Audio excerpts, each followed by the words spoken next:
Hello and welcome to this session on how to set up and use the IDS event-based cameras. My name is Rob Webb. I am a product sales specialist with IDS, and in this video I will take you through the steps for getting started with event-based imaging. My colleague Boris Duché recorded a session previously providing a general overview of the event-based sensors. So if you are completely new to this technology, I would encourage you to take a look at that video before continuing with this one, and you can find a link in the notes below. However, as a brief summary, event-based sensors are a new technology differing in how data is captured compared to the more common and familiar frame-based cameras. We can see a visual representation now comparing an event-based video rendering with a standard camera video. Whereas frame-based cameras acquire full images and output the data for every pixel with every image, event-based sensors are only concerned with data that changes over time, asynchronously outputting just the XY pixel location, the polarity, so that's the change in contrast from dark to light or light to dark, and a timestamp. This significantly reduces the amount of data the camera transmits. It filters out uninteresting information and reduces the processing resources required, as well as offering a much finer time resolution in the order of microseconds and unparalleled dynamic range. The configuration of event-based sensors is not the same as frame-based cameras, so the intention of this session is to explain the software required, how the cameras can be configured, and how the data can be processed. Prophesee, the company behind the development of event-based sensors, have provided a broad software base and excellent information on the technology. Here, I will be providing a setup guide, but there's also lots of further reading to allow users to access all the information required to build applications with this exciting technology. We can find all of the relevant links in the video description.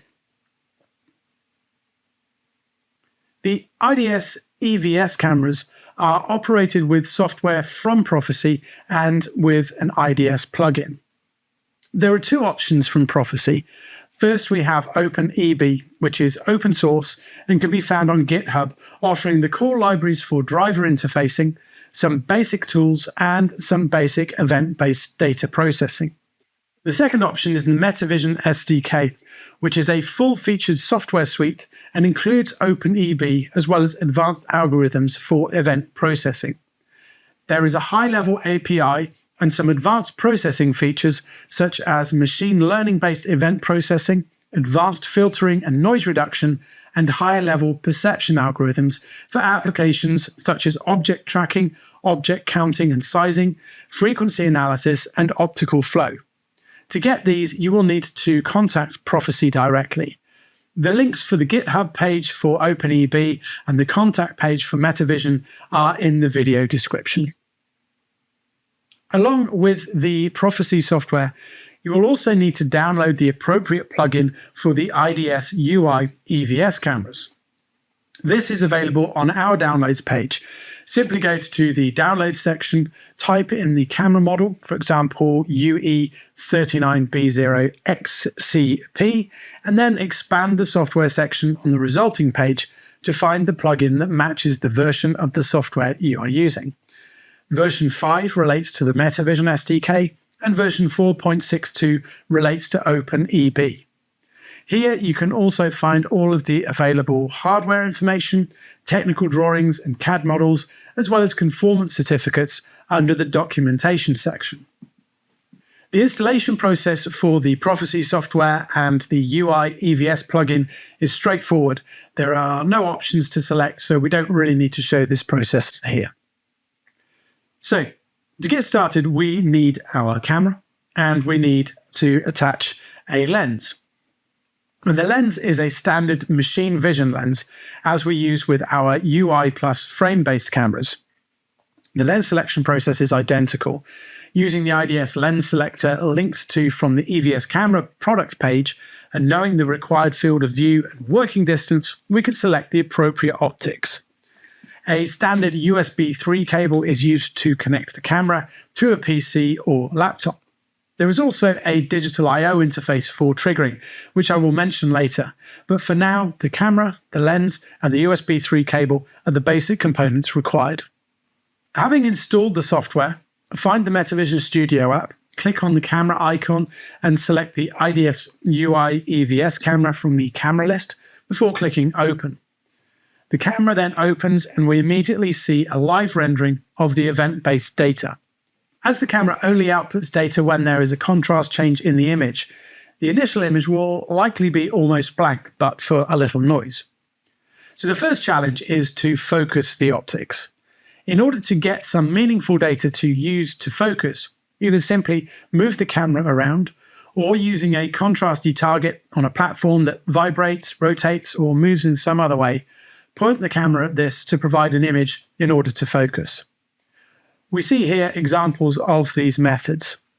And Prophesee also provide a flashing test pattern application, which by pointing the camera at the screen displaying the pattern can be used to focus.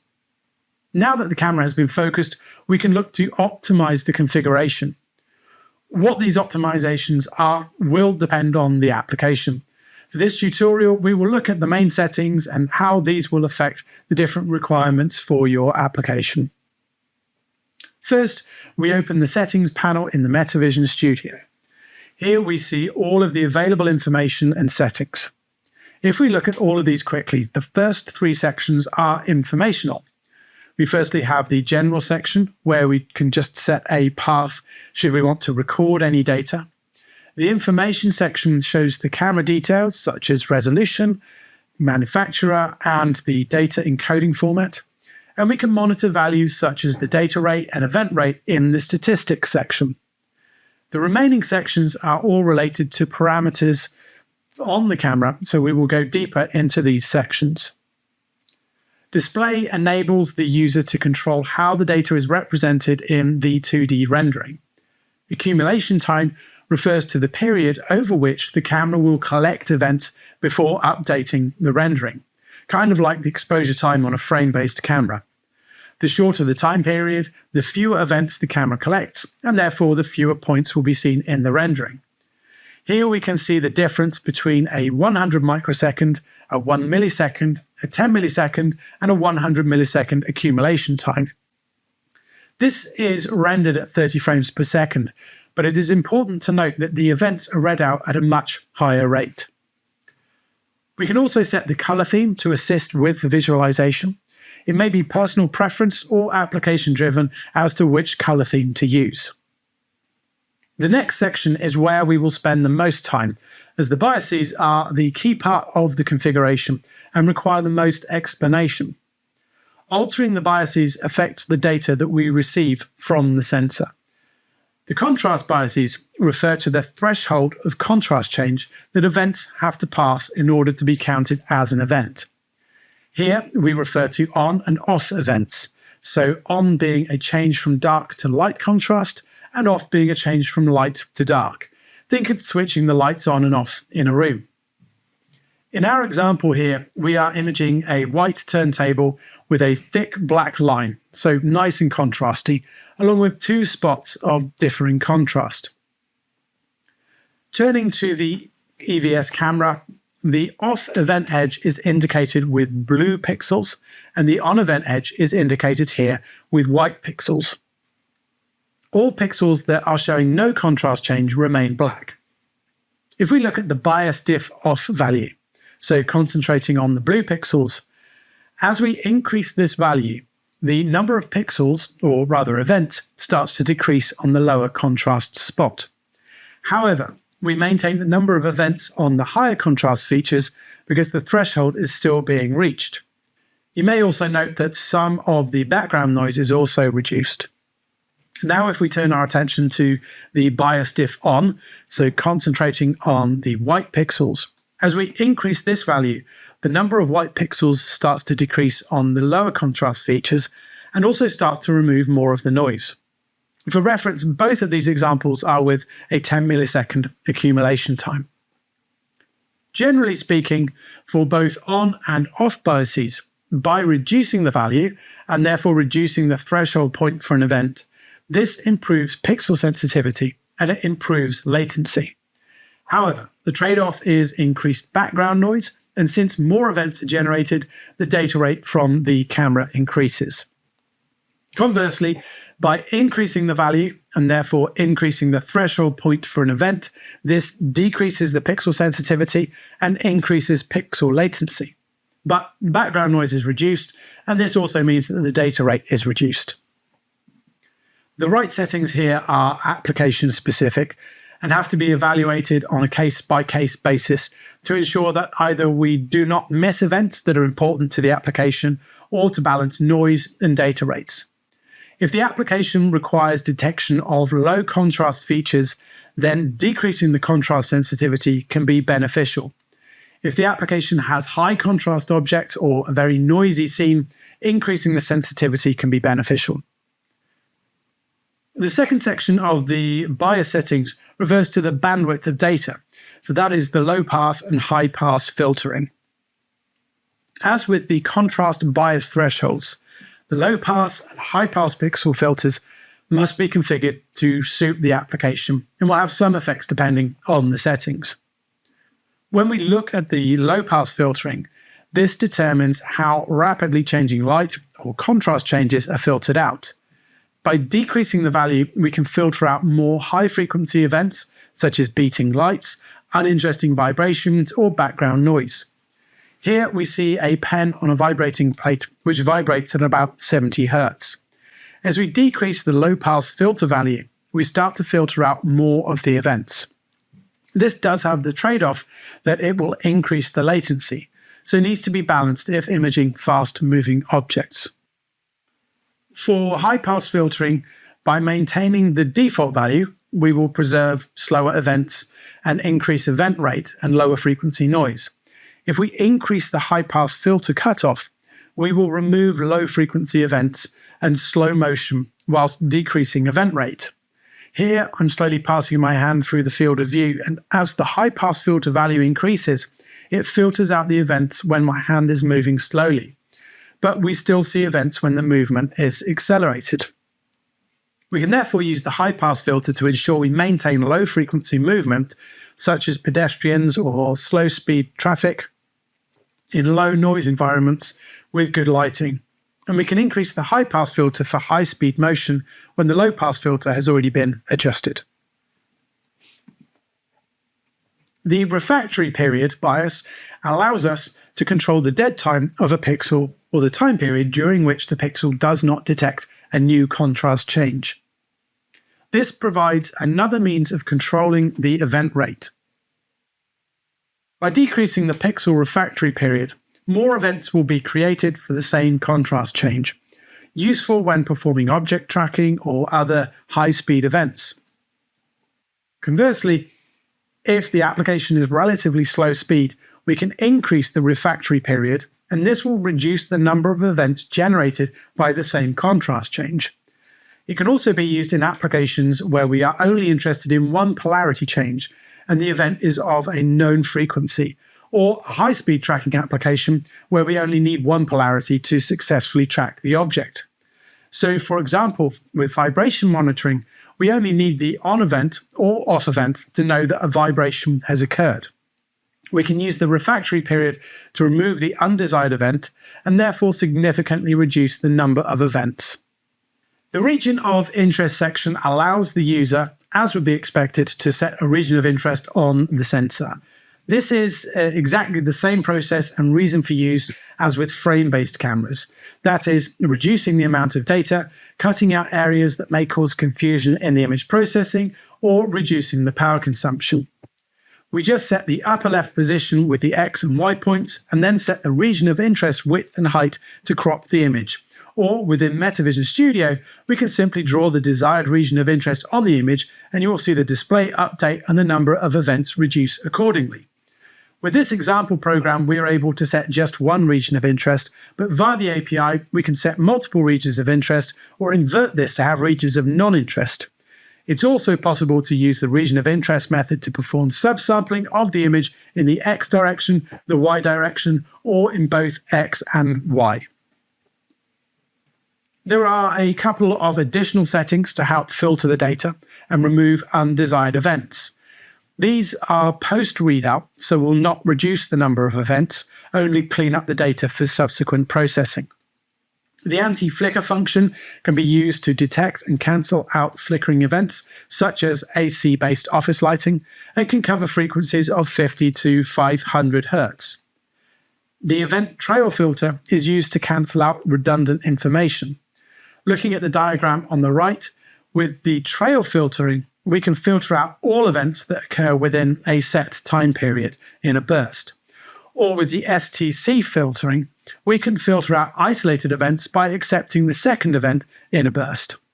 And finally, event rate control will maintain a predetermined event rate count by spatially and temporally dropping events.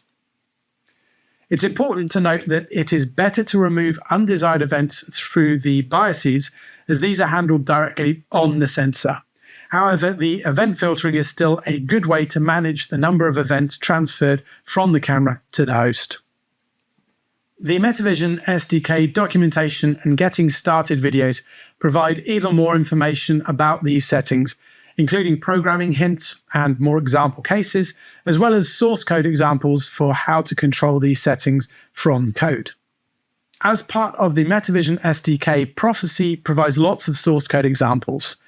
As part of OpenEB, this takes care of the camera connection, the control, the data acquisition and display, as well as some basic processing. The full Metavision SDK provides algorithms designed and optimized to process event-based data. So you can either work on the data with your own or third-party algorithms via OpenEB, or take advantage of the algorithms and samples Prophesee have developed. The processing samples provided by Prophesee are available in C++ or in Python. To find the executables for these samples, we can navigate to the Prophesee folder in Program Files and then in the bin folder. Here you will find lots of different examples available, some basic for display and information, and others demonstrating processing. The source code for these examples is available in the Share folder within Metavision, SDK, and then Analytics. And here you will find the source for both the C++ and Python versions. We can briefly look at some of these samples that are available and provide visualizations of the processing. Optical flow computes the direction of flow of objects. Here we can see it showing the direction of movement of my hand. The vibration estimation estimates the frequency of vibration per pixel and shows the dominant frequency and is color-coded against the scale at the bottom of the image. And tracking tracks fast-moving objects through the image. And there are lots of other examples for motion capture, marker tracking, spatter tracking, object counting and sizing, so plenty to explore. One final point to cover is the triggering. The IDS EVS cameras have a trigger input signal, and this is not to trigger acquisitions like you would with frame-based cameras, but can be used to tag data with a time event generated from an external device. This could be a hardware start trigger, providing accurate timing of events synchronized with other devices. For example, drop watching may require knowledge of exactly when the dropper source fired to when the first drops were detected.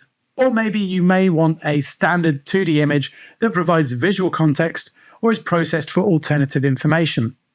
In this, we can take a strobe output from an IDS UI Plus camera and use this to send a trigger to the EVS camera and mark events with a timestamp that can be related to a normal image. For example, this could be used for traffic monitoring or people tracking. To wrap up, there are many potential applications for the IDS EVS event-based cameras. And whilst the configuration is different to frame-based cameras, between the guide here, the depth of documented information from Prophesee, and the wide-ranging algorithms available in the Metavision SDK, as well as expanding support in third-party libraries, we believe now is the perfect time to explore your application with this new technology. And on that note, if you have an application that you wish to discuss with our sales team, please do get in touch. Thank you for your time.